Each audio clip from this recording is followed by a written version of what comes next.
Hola, ¿cómo están? Espero que bien. Yo con toda la intención de seguir con esto del estudio de los subespacios vectoriales. En este video, en esta sesión, vamos a ver una nueva aplicación del teorema de la caracterización de los subespacios vectoriales a un conjunto muy particular y en este caso, para este tipo de conjunto, este teorema va a ser la única herramienta que podamos aplicar para saber si es un subespacio o no es un subespacio vectorial. En video siguiente vamos a ver otro tipo de herramientas que nos van a permitir tener más opciones para otro tipo de casos. Bien, entonces empezamos recordando el teorema. El teorema me hablaba de condiciones equivalentes. Me decía que 1 y 2 son condiciones equivalentes. ¿Qué quería decir que fueran equivalentes? Que 1 implica 2 y que 2 implica 1. Entonces, esa segunda implicación, 2 implica 1, es la que nosotros usamos para aplicar a los ejemplos y determinar si los conjuntos son o no subespacios vectoriales. Recordemos un poquito que está incumbiendo el punto 2. El punto 2 me dice que el conjunto debe ser no vacío, que la suma de B tiene que estar definida también en S para elementos de S y el producto por un número de B tiene que estar definido para productos de elementos de S en S. Entonces, si yo pruebo que la operación suma y los productos son operaciones cerradas en S, se heredan de B todas las propiedades de espacio vectorial y yo no las tengo que probar en el S. Solo pruebo esas tres cosas. Esa es la ventaja de contar con este teorema, que yo evito el esfuerzo de probar los 8 axiomas del espacio vectorial. Bien, vamos al ejemplo. Nosotros en este caso vamos a trabajar con un conjunto de matrices 2×2. Fíjense, estas matrices son de orden 2×2. Entonces, estos elementos que están aquí, yo primero me tengo que fijar cuando tengo un conjunto, qué elementos tiene ese conjunto. Entonces, para saber la naturaleza de los elementos y para saber dónde está contenido. Entonces, como estas son matrices de orden 2×2, este conjunto está contenido en el espacio vectorial de las matrices 2×2. Entonces, este conjunto para mí es el B. Entonces, la suma y los productos son la suma y los productos que yo conozco en matrices. Bien, ahora yo me pregunto, ¿en J están todas las matrices de orden 2×2 o solo unas pocas? Entonces, para esa respuesta yo tengo que fijarme que acá, después del tal que, no están todos los elementos de esa matriz como variables libres, sino que hay solo 2 variables libres. Tengo esa y esa como variable libre. Entonces, si yo solo tengo 2 como variables libres y las otras 2 que serían X e Y como variables dependientes, acá no están todas las matrices de orden 2×2, sino que hay un sector. Son infinitas, sí, porque tengo variables libres, pero no son todas las infinitas que están en M2×2. Bien, entonces vamos a empezar con el trabajo que nosotros vamos a tener que hacer en el conjunto J para encontrar eso que ayer les decía o en el video anterior que les decía que era el estudio genético del conjunto. Nosotros vamos a ver de qué forma se expresan los elementos de J.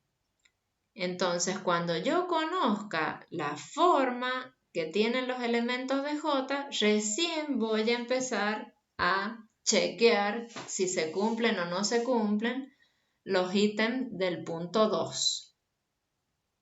Entonces, vamos a empezar a trabajar con el conjunto J. Conjunto J tiene esa forma caligráfica, muy bonita la letra.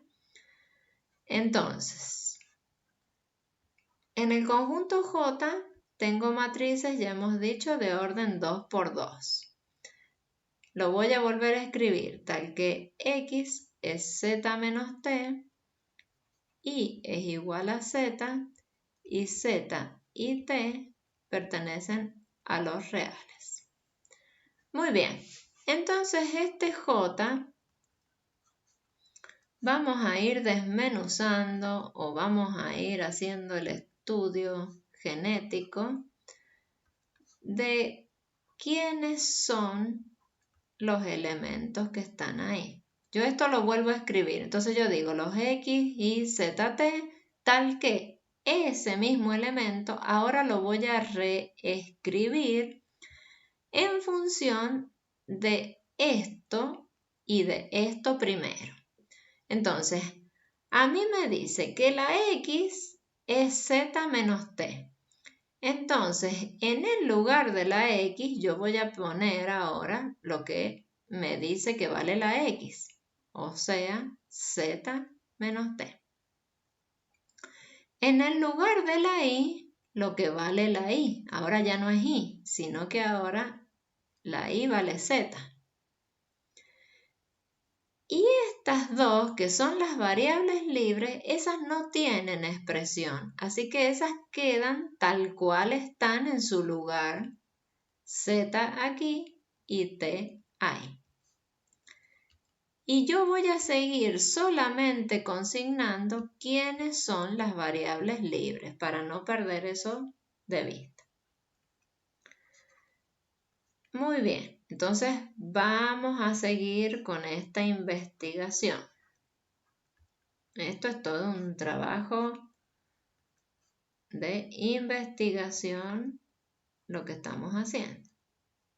Estamos investigando cómo se escriben los elementos que están aquí. Ahora, yo voy a trabajar con esta matriz. Esa matriz nosotros vemos que solo ha quedado en función de las variables libres. Hay solo Z y hay solo T. Entonces yo a esa matriz la voy a poner como suma de dos matrices, una que tenga solo Z y otra que tenga solo T. Yo voy a desdoblar en suma de tantas matrices como variables libres tenga. Entonces, acá tengo Z menos T. Yo de esta expresión me voy a quedar solo con Z. Si yo hubiese tenido 2Z menos T, bueno, acá escribo 2Z, ¿sí? Acá tengo Z, solamente Z. Acá tengo solamente Z. Y acá no tengo Z, pero tengo que rellenar el lugar, entonces lo relleno con un 0. Ahora vamos a hacer lo propio con lo que solo tiene T. Entonces, miro en el primer término, acá tengo t, pero tengo con un menos, así que no me olvido del menos. Acá no tengo no tengo t, solo tengo z, así que como no tengo t, voy a rellenar con un cerito. Acá pasa exactamente lo mismo, no tengo t, así que en el lugar pongo un cerito. Y acá tengo t, podría haber sido 2t, 3t, menos 1t, lo que sea que tenga t, esa expresión la escribo acá, con z y t que pertenecen a los reales. Muy bien, ahora yo tengo que sacar z afuera y t afuera. Y como acá pareciera que está la z sola o la t sola, no me tengo que olvidar que cuando parece que está sola, yo lo que tengo ahí acompañando es un unito. Es 1 por z en todos los casos. Y acá también tengo 1 por t. Y acá tengo un menos, pero es un menos 1 por t. Lo que yo estoy teniendo velado, porque el 1 es un pícaro y como que se esconde. Entonces, vamos a ir de nuevo. Entonces, mi j es un x, está formado por los elementos x y z, tal que esos elementos x y z, t, me olvidé del t, es igual a z por una matriz más t por una matriz. Algo que me olvidé de mencionar. Una vez que ustedes esta matriz la desdoblan en suma de estas dos, antes de avanzar para saber si el trabajo yo lo hice bien, porque muchas veces el paso de acá a acá uno se equivoca y es muy fácil equivocarse, tengo que revisar si yo sumando estas dos matrices de verdad vuelvo a obtener esta. Entonces, voy a decir z menos t, bien, es este elemento. Z más 0, bien, es este elemento. Z más este 0 es este elemento. Y 0 más t es este elemento. Entonces yo verifico que hasta este paso voy bien. Paso a paso tengo que ir verificando, porque si yo en algún momento me equivoco, cambio el sentido del ejercicio. Eso es muy importante. Igual que acá. Si yo de aquí a aquí copio mal o de aquí a acá escribo mal las cosas, estoy cambiando el ejercicio y a lo mejor le cambio el sentido totalmente y lo que se quiere ejercitar ya no se ejercita. Entonces es muy importante el estar prestando atención y no estar con el piloto automático, como digo yo siempre. Saquemos el piloto automático y hagamos las cosas con atención. Bueno, entonces ahora estoy en el paso en que voy a sacar z de todos los lugares de acá donde esté z. Entonces, del primer lugar, si z yo lo saco afuera, ¿qué me queda? Me queda un 1. Si de acá yo saco z afuera, me queda otro 1. De acá va a pasar lo mismo. Si saco z afuera, solo me queda 1. Y acá esto es como si fuese 0 por z. Así que me queda 0. ¿Se entiende? Ahora vamos acá. Ahora el que saco afuera es el t. El que acompaña a t no es 1, sino es menos 1. Acá es como si yo tuviese 0 por t, queda el 0. Acá pasa exactamente lo mismo. Y acá es 1 por t, así que saco el 1.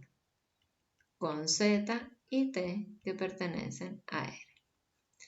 Entonces ahora me fijo que todos los elementos de J son combinaciones lineales de esta matriz y de esta matriz.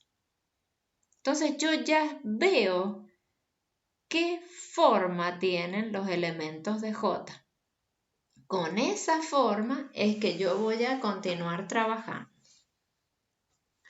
Entonces, una vez obtenida esa última expresión del conjunto J, en la que se puede apreciar que cada elemento es combinación lineal de los vectores B1 y B2 que están ahí a la vista, se puede aplicar el teorema.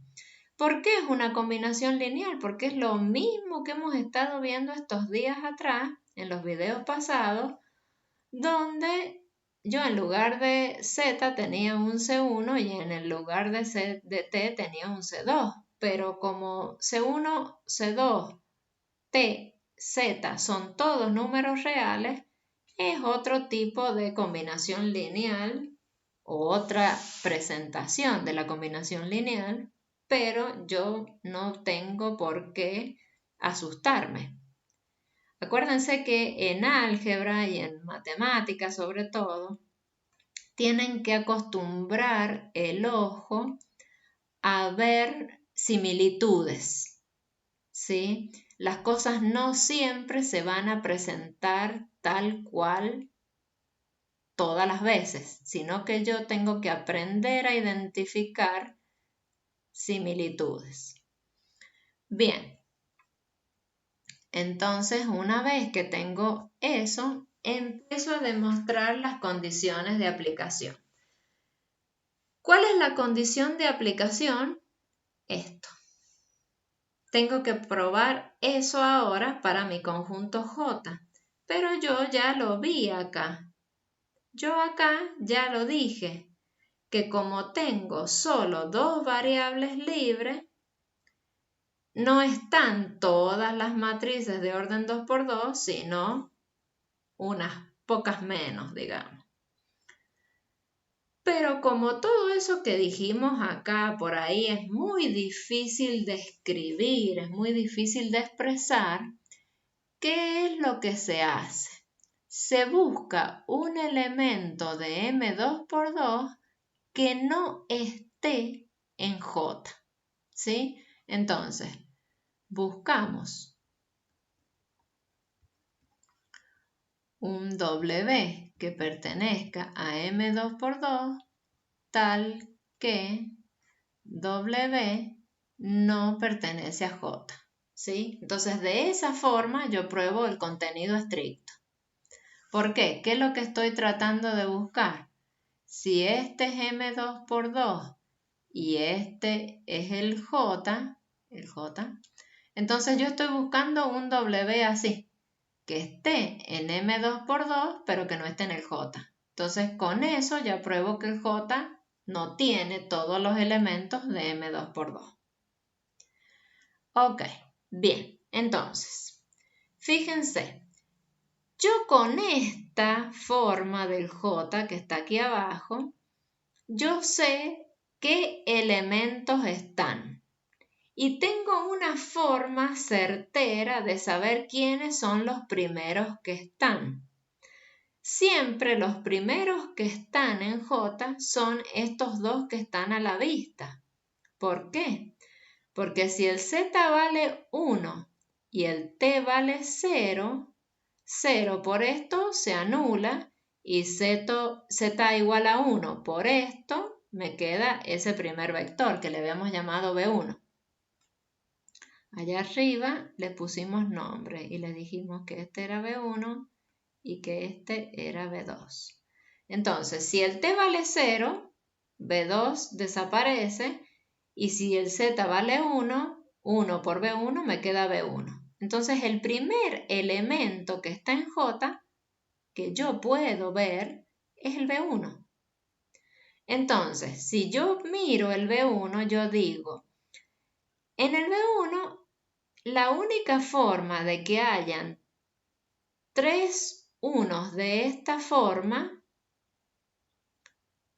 es que en este lugar haya un 0. Entonces, si yo en lugar de esos 3 unos, o sea, si yo repito esos 3 unos, pero en este lugar cambio y pongo un 1, ya ese elemento no es de J. ¿Me creen? Lo verifiquemos. Vamos a decir W igual a 1, 1, 1, 1, no pertenece a J. ¿Y cómo me fijo en eso? Fíjense, ¿qué tendría que pasar? El X es Z menos T. Z menos T, ¿cuál es Z? Es este y este. 1 menos 1 es igual a 0. Y eso es distinto de 1, que es este 1 que está acá. Entonces, para que estos dos valgan 1, este debería valer 0. Y no se cumple la condición de J. Entonces, no cumple la condición de J. ¿Sí? De esa forma, busqué un elemento que no está en J y W está en M2×2. ¿Sí? Y listo. Yo ya con eso probé la primera condición. Ahora vamos a ir a probar las condiciones del teorema. O sea, las condiciones del punto 2. Entonces, la primera. Ahora sí tengo que dar elementos concretos para probar que el J es distinto de vacío. Entonces ya sabemos la trampa. Entonces, B1 igual al 1, 1, 1, 0 es de la forma 1 por el 1, 1, 1, 0 más 0 por el menos 1, 0, 0, 1. Ese pertenece a J. Ya con eso probaríamos que es distinto del vacío. Si quiero, también pongo B2. B2 menos 1, 0, 0, 1 es igual a 0 por el 1, 1, 0, más 1 por el menos 1, 0, 0, 1. Ese también pertenece a J. ¿Y cuál vimos en el video anterior, que era el de la combinación trivial? ¿Cuál era el que decíamos que valía siempre? 0, 1, 1, 0 más 0 menos 1, 0, 0, 1. ¿Quién es ese? Ese es el 0, 0, 0, que es el vector nulo o la matriz nula 2×2, como ustedes la quieran simbolizar, y esa también pertenece a J. Entonces, con cualquiera de estos tres que ustedes atinen, ya está probado. ¿Qué son estos dos o qué es este vector? Si yo tengo variables libres, ¿cuándo teníamos variables libres en los sistemas de ecuaciones? ¿Qué le llamábamos? ¿Qué hacíamos cuando encontrábamos elementos dando valores a las variables? Dábamos soluciones particulares. Entonces, eso es lo que estamos dando aquí. Estamos diciendo que B1, a ver, se me ha perdido, acá está. estamos diciendo que B1, B2 y la matriz nula, no vamos a usar los dos símbolos porque si no va a ser confusión. Vamos a poner vector nulo, porque total estamos con vectores. Y el vector nulo son elementos particulares de J. Bien, entonces, fíjense, hemos visto cómo dar elementos que no están en J y cómo dar elementos que están en J. Entonces hay que fijarse cuándo se encuentra cada uno. Entonces hemos probado que J es distinto del vacío. Muy bien, ahora traigo el recuerdo de J para este lado y para seguir probando lo que sigue. Entonces lo que sigue ahora es probar que la suma es cerrada y probar que los productos son cerrados. Entonces vamos a ir probando cada cosa por separado y en orden. Entonces, probemos que la suma es cerrada.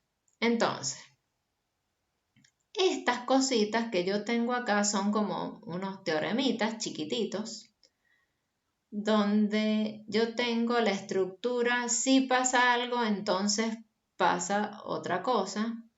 Entonces, acá lo que está entre el sí y el entonces son hipótesis y lo que está después del entonces es tesis.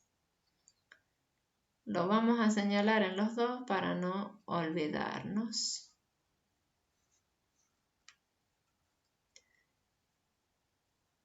Tesis.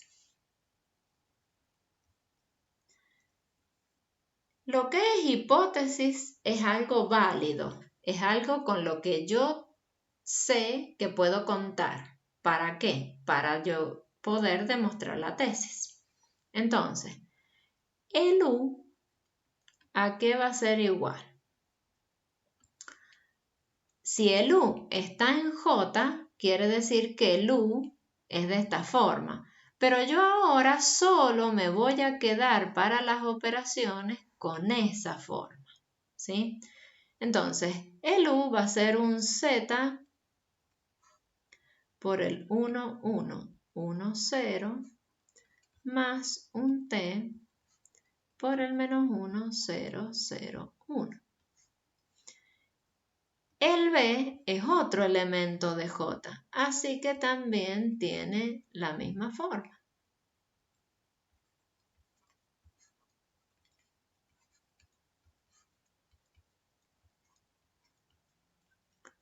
Ajá, bien. Ahora me fijo. Esto que está arriba y esto que está abajo es lo mismo. Si yo lo tengo así, yo lo único que voy a hacer si hago U más B es sumar U más U. ¿Y qué pasa cuando U y B son distintos? De alguna forma tengo que generalizar a que sean iguales o que sean distintos. Entonces, le vamos a poner subíndices a las variables libres, a las que son, a ver si no borro todo, a las que son las variables libres. Entonces, ahí le pongo un 2 y ahí le pongo un 2. Y entonces, Z1 y T1 son fijos. Y Z2 y T2 son fijos. Yo los tomo en los reales, pero para un elemento en particular son fijos. Muy bien, entonces ahora vamos a hacer U más B. Entonces, ¿quién es U más B? Vamos a poner Z1 por 1, 1, 1, 0 más T1 por menos 1, 0, 0, 1. Ese es el U. Porque yo anuncié que iba a ser U más B, entonces después tengo que hacer o escribir lo que anuncio. Entonces después anuncié que iba a ir el B. Entonces, no, acá me equivoqué. Esto de estar charlando y escribiendo, uno se equivoca. 1, 0, más T2, menos 1, 0, 0, 1. Bien. ¿Qué pasa? Todos estos términos están sumados, así que podría no haber paréntesis, sino que los paréntesis yo los pongo para que se vea bien hasta dónde va el U y hasta dónde va el B. Muy bien. En el paso que sigue, nosotros vamos a mirar que hay cosas comunes por ahí. Por ejemplo, vamos a mirar que tenemos algo que tiene la matriz 1, 1, 1, 0 y otro término por acá que tiene la misma matriz. Entonces de ahí vamos a sacar un factor común, digamos, matriz. Entonces, ¿qué nos va a quedar? Como están los dos sumados, yo puedo escribir Z1 más Z2 por 1, 1, 1, 0. Y en realidad lo que yo estoy haciendo es aplicar la propiedad distributiva.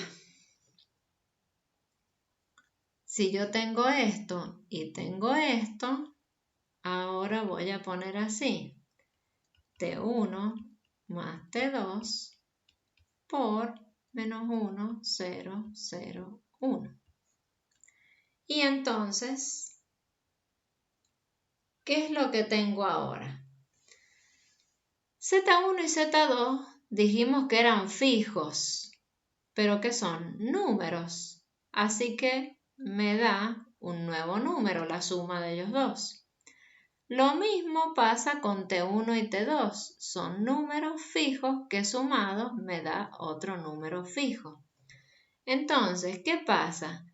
Que U más B es un Z3 por la matriz 1, 1, 1, 0 más un T3 por la matriz menos 1, 0, 0, 1.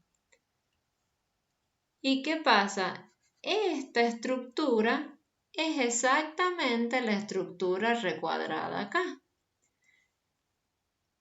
Entonces, con Z3 y T3 fijos. Entonces, ¿cuál es la conclusión? Que U más B también pertenece a J. Entonces, vamos por el buen camino. El U más B está en J. O sea que la suma es cerrada en J. Ahora vamos a probar aquel otro ítem que nos falta. Ahora tenemos que U es un elemento de J y K es un número real. Entonces, el U puede ser este mismo U que ya tomamos antes y lo escribimos. U entonces va a ser un Z1 por el 1, 1, 1, 0 más un T1 por el menos 1, 0, 0, 1. Y entonces, ¿qué nos dice ahora? Tome el K en los reales y vea qué pasa con K por U. Entonces vamos a hacer K por U. K por, y entonces acá escribo el U.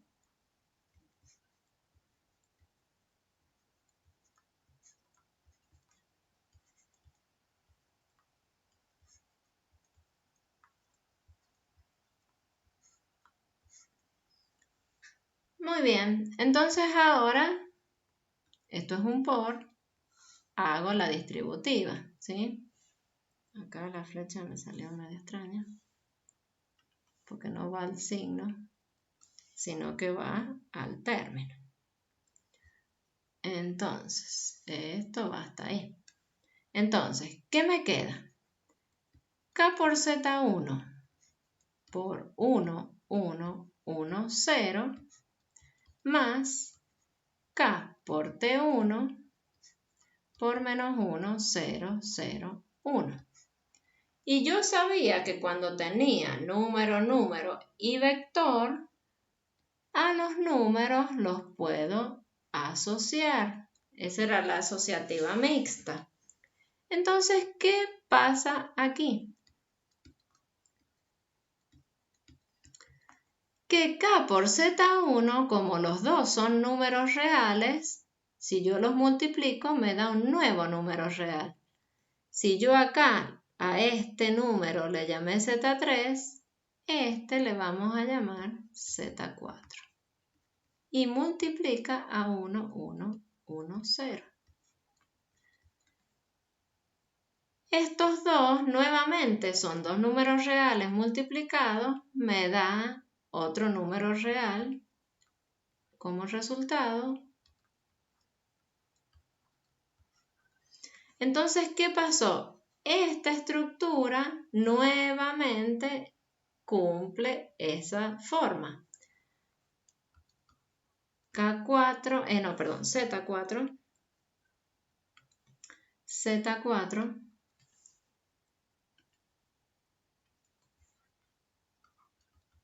y T4 son fijos, pero reales. Entonces cumplen aquella estructura. Entonces, ¿cuál es la conclusión? Que K por J efectivamente pertenece, K por U efectivamente pertenece a J. Bueno, entonces como yo ya probé los 3 puntos del teorema, ¿cuál es la conclusión? Que de 1, 2 y 3 que acabo de terminar de probar, J es efectivamente un subespacio de M2 por 2. ¿Sí? Muy bien. Entonces, hasta ahora hemos probado con distintos conjuntos cómo ver que es un subespacio vectorial. En videos que siguen vamos a seguir introduciendo herramientas para poder tener más opciones de trabajo. Así que nos vemos en la próxima entrega. Hasta la próxima.